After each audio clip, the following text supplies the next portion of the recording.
الله لطيف بعباده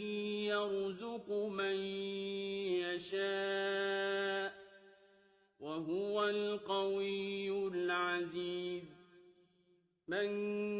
كان يريد حرث الآخرة نزد له في حرثه ومن